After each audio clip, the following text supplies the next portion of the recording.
courtesy of the red, white, and blue. It's time for Veterans Issues, the show that brings you information about veterans, military, and their family. Now here's your host, Ken Rollins. Welcome into Veterans Issues. Ken Rollins here. Today's guest is a return guest, been on here a few times, and his name is Bill Partridge. He's the Oxford Police Chief. Come back, we've got some things to talk about. They're important. Stay right there, get you a pen. Welcome back to Veterans Issues. Today we're talking with Chief Bill Partridge, the Oxford Police Chief. And the reason I have him on here is he's got a lot of things, and for veterans, you veterans out there, that if you're looking for something to do when you get out of the service, law enforcement's a great thing. We'll talk about that in just a minute. Welcome to the show, Bill. Thank you, Ken. Thanks for letting me be back. Yeah, good to have you back, because we always get some interesting stuff. I always leave here with a lot more than stuff that I should think about, but I don't. So I want to get in. The first thing I want to do is the law enforcement tag. You designed that tag, right? Yes, sir. Now this tag, I talk about it every week, is a portion of the funding goes to help build the memorial in Anniston, and the other portion goes to the memorial in Washington, D.C., the law enforcement memorial up there. I sent one of those, a picture to you the other day when I was down in Montgomery. I saw one on a little small compact car. Now since then I saw two more. So yeah, I've seen several on the road since. That's it goes good with everything, doesn't it? It does. It does. It's a great thing. I tell folks that if I'm not ever been in law enforcement, but if I was in law enforcement, I believe I'd look at that and look at the person driving and say, they went to the expense to put that on there to recognize our fallen. And so Exactly. for that, they're pretty good folks driving that Exactly. car. I think that way. I hope they wouldn't be just robbed a bank with a. And you don't have to be in law enforcement to buy the tag. That's the Anybody key. can buy the tag. Yeah. Who wants to support the law enforcement memorial? So everybody comes up on their birthday to renew their tags. Look around in the tag office and see if you see this tag, and consider putting that on your car, because it does. It goes with every color. I seen a gray car driving it. It looked real good, and I wish they'd have made that cross a little bit brighter, the state flag. But I know why they don't, because the digital reading. Exactly. It's not just bad design. They won't put mine. I went through the same thing. You can't have a dark background on the tag. I went through it trying to put the Vietnam Wall names on it. Mm-hmm. Man, they just tore that down to nothing. I got little X's on there. Yeah. So, but that's for a reason. We'll talk some more about that maybe in the music used. We're coming up on that time of the year when everybody throws their hats in there and school's out, and we got lots of young folks on the road. And one of my pet peeves is texting and driving.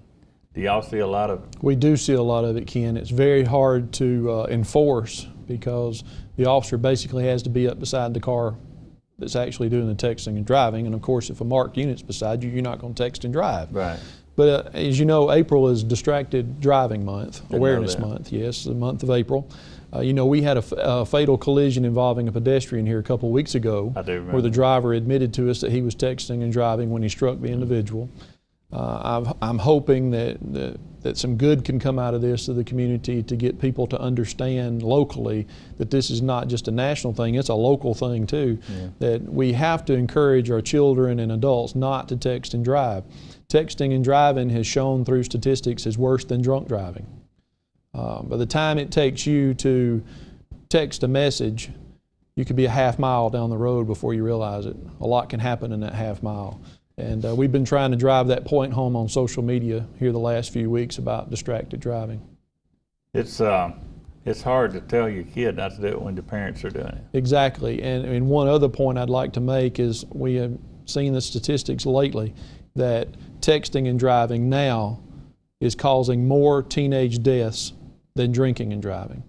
So it's a problem, and it's a problem that we need to address when they're small, so they're not doing it when they get to be a teenager and driving. Yeah, I told somebody a while back, I said, if you really want to find out what texting and driving will do to you, is go out to your car and text in, "I'll call you back." See how long it takes you to do that. So put a stopwatch on it. Everybody's got an iPhone. So have somebody time you. Now, start your car and drive. If it took you 9 seconds, see how far you can drive in 9 seconds. You see what I'm talking about? Exactly. The coverage or the miles that you can go while you're doing it, you don't realize it. Yeah. You know, I'm sure you've all been in the car and be going down the road and your mind's off in another world somewhere and you're really thinking about something and you don't remember passing an intersection. When you're texting and driving, you don't see any of that.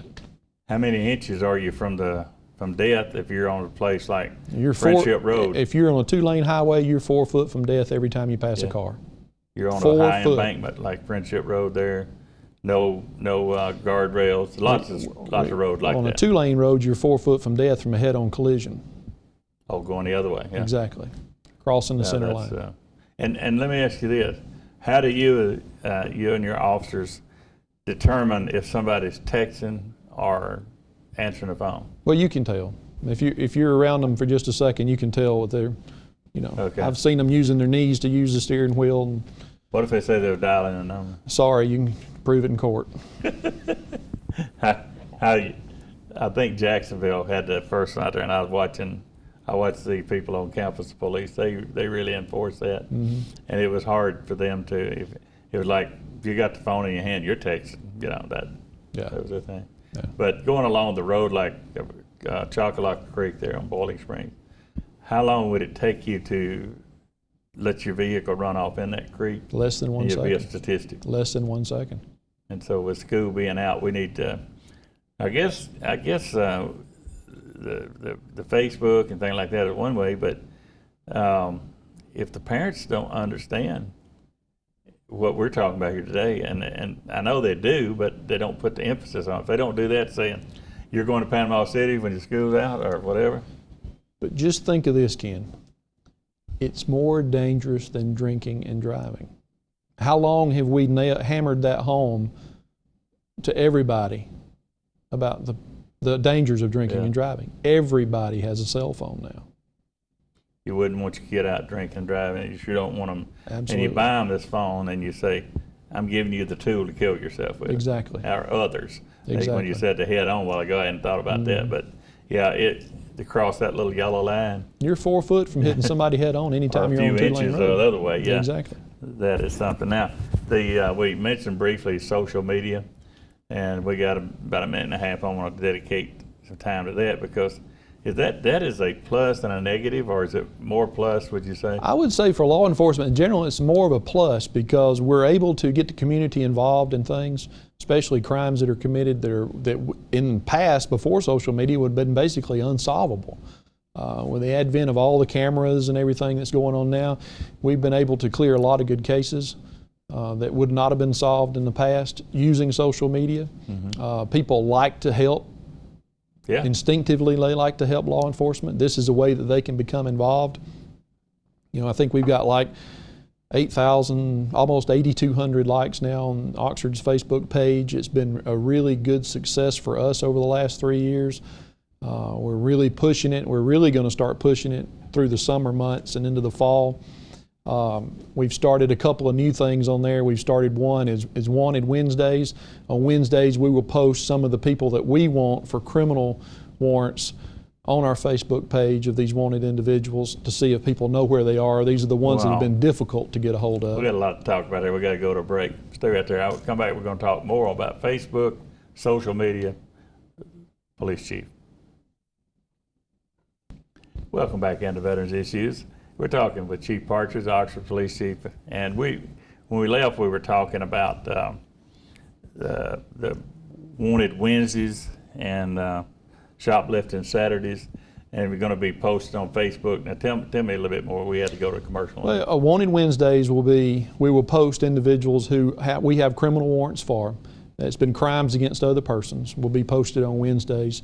And on Saturdays, we're going to take everyone who's been shoplifting and arrested in the city of Oxford the week prior, and we're going to post those photos on Facebook. So I've had a lot of people call, and they were more worried about their picture being on Facebook than they actually were about being in jail. So, if you don't want your picture on Facebook on Saturdays for shoplifting, don't come to Oxford and shoplift at one of our commercial establishments or retail outlets. If you do, we're going to post you on Saturday, and everybody can see who's doing the shoplifting and causing their prices to go up. I've saw a lot of postings that you put out there of actual in-store cameras of thieves and or whatever, and you say, help us find this person. A few days later, you'd say found, caught, captured. I had all the eyes is looking at that, and like you said, everybody wants to help. Well, you know, everybody's got at least 10 friends on Facebook. So 10 people share this, it goes out to 100. Yeah. And it just goes and goes and goes. And at some point in time, somebody's going to recognize the individual. Not just in Oxford either. Exactly. And they don't have to post it on our Facebook page who it is. They can call our tip line, or they can go to our website and do the anonymous email. There's several different ways that they can turn these individuals If somebody's caught shoplifting Saturdays, they're going to get their 15 minutes of fame. They're going to get 15 minutes of fame every Saturday if you shoplift in Oxford. You're so mean. Well, that is all right. Let me ask you this. I don't want time to run it. We always leave so much on the table. From looking at the things from other cities and across the United States, would I be too far off base to say that drugs is one of the biggest association with some of the crimes from burglary to? I can tell you, Ken, that 85 to 89% of the crime that's committed falls back to the drug trade.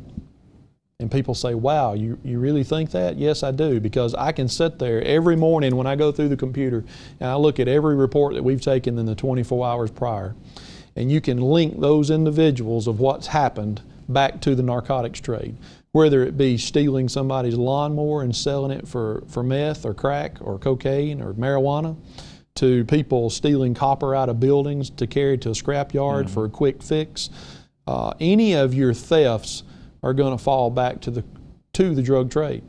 So at least 85%, and I'll go as high as 89 or 90% of all of your crime is linked back to the drug trade. Well, see, when you say the drug trade, people think of the cartels and stuff like that, but we're talking about we're talking about local people who have habits to feed on a daily basis, who commit these petty crimes, and some of them is not petty, some of them are major as far as the expense of the owner of the property.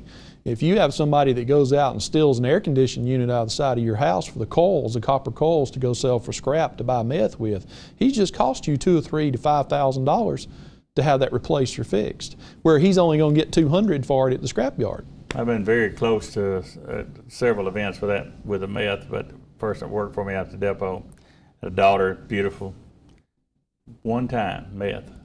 And I've heard that more than once, that, you know, like with cocaine or something, it take a few times, but one time on meth. Meth or crack cocaine first time you're addicted? I'll be darned. And she went to, had needles broke off in her arm, stuff like that. It was... It's a horrible thing, and you find, like you said, we do the park up there every year where you come up and you watch those memorials. The little thing we use in the ground has what, about this much brass on it? Yeah. The city of Anniston can't leave that out there for us to hook our hoses because up somebody's going to steal it for scrap. I mean, it's no but 2-inch part of a valve, but it all that together costs about $40. But they want that scrap value of that, and that's something. That's right. You can't have nothing, can you? Steal the spigot out of a memorial park. When you was on your last time, we talked about school resource officers. How's that working out? It's working out great, Ken. It's a really good way for police officers to connect with the kids at a young age. So when they grow up, they realize that police officers are not the enemy, that police officers are actually there to help. It really helps us. It'll help us. It'll pay dividends in the future. Right now, it helps mothers and fathers and family members feel that their child is somewhere safe.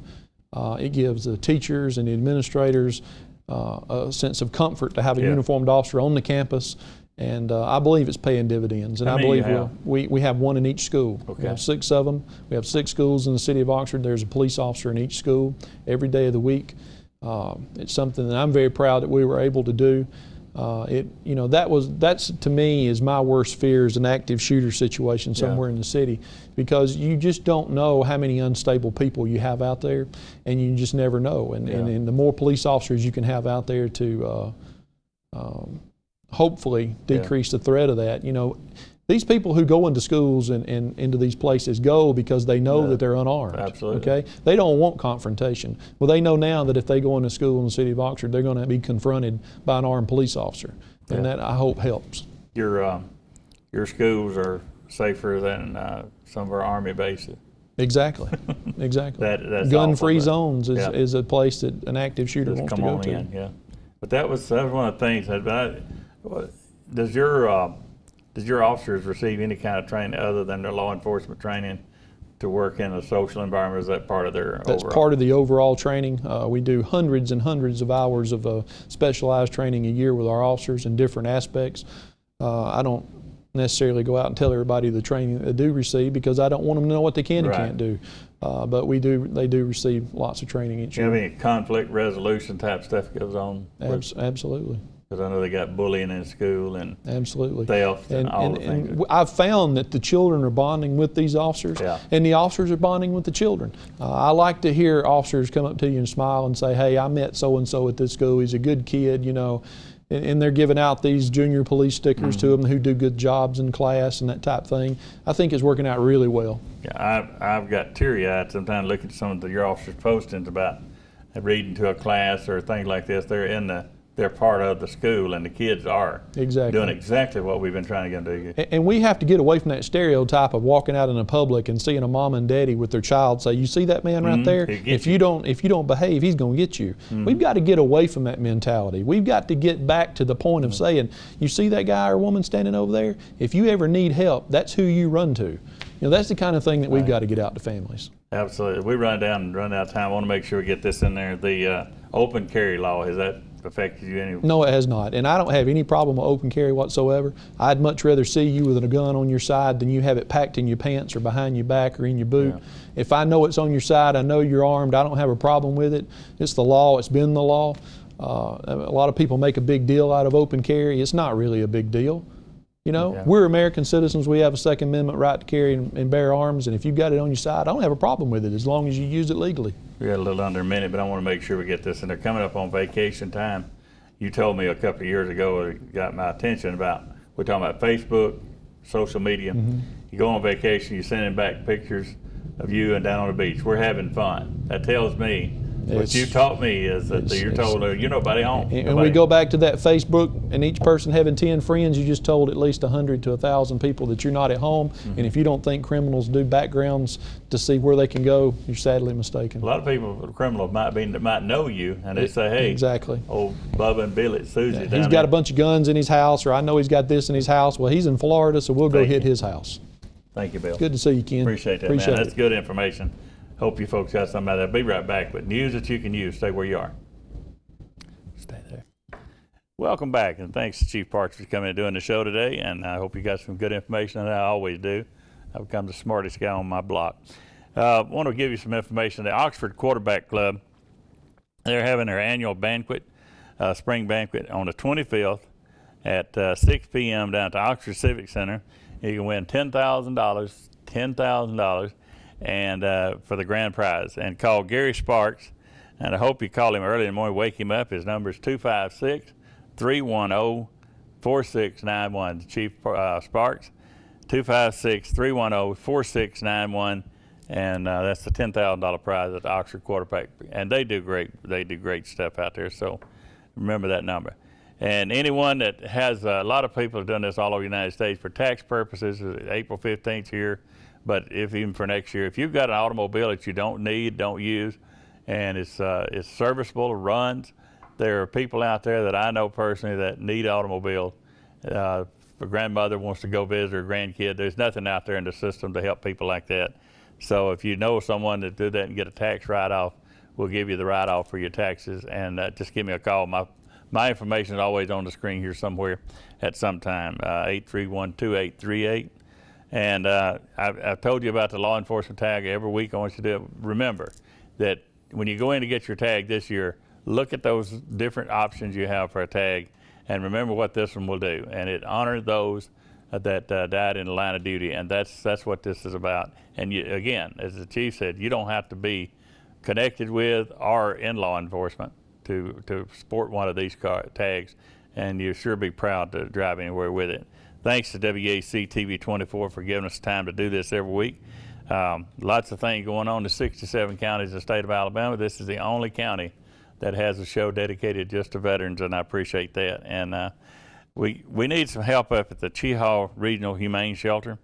And the phone number out there, if you want to help out with the things we need with sheets and blankets and treats for the animals, is 256-241-3647. 256-241-3647. I wanted to talk to Chief Partridge about it because he's on that board out there, but we'll do that another day.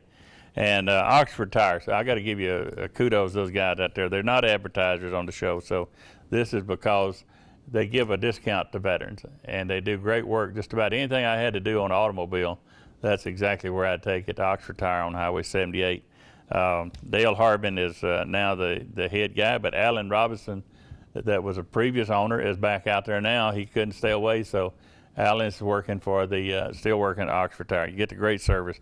Now, Veterans Moment is paid for by K.L. Brown, Steve Hurst, Barbara Boyd, and Randy Wood, and that gives you information about what's being passed, what bills are being passed down in Montgomery that benefit veterans, and got a lot of stuff about that. Now, the driver's license with the word veteran on it, a lot of places won't honor that like they will if you got retired military, and we're working on that as of today. I'm trying to get that. I got that bill sent up here to some of those places that are not doing that, and only because the business was not aware that Alabama had passed that law. So anyhow, we'll hopefully get that straightened out. Let's see. I need to get this in. The Community Foundation is where we was talking about with the tag. We're trying to build a law enforcement, firefighters, Afghanistan, and Iraq memorials. And write this address down if you will, please. P.O. Box 1826, Anniston 36202, the Community Foundation. And that's where if you got tax time, again, that's a tax donation to help us build those memorials up there to honor all the fallen and that. And let me see what else I got here before I run out of time.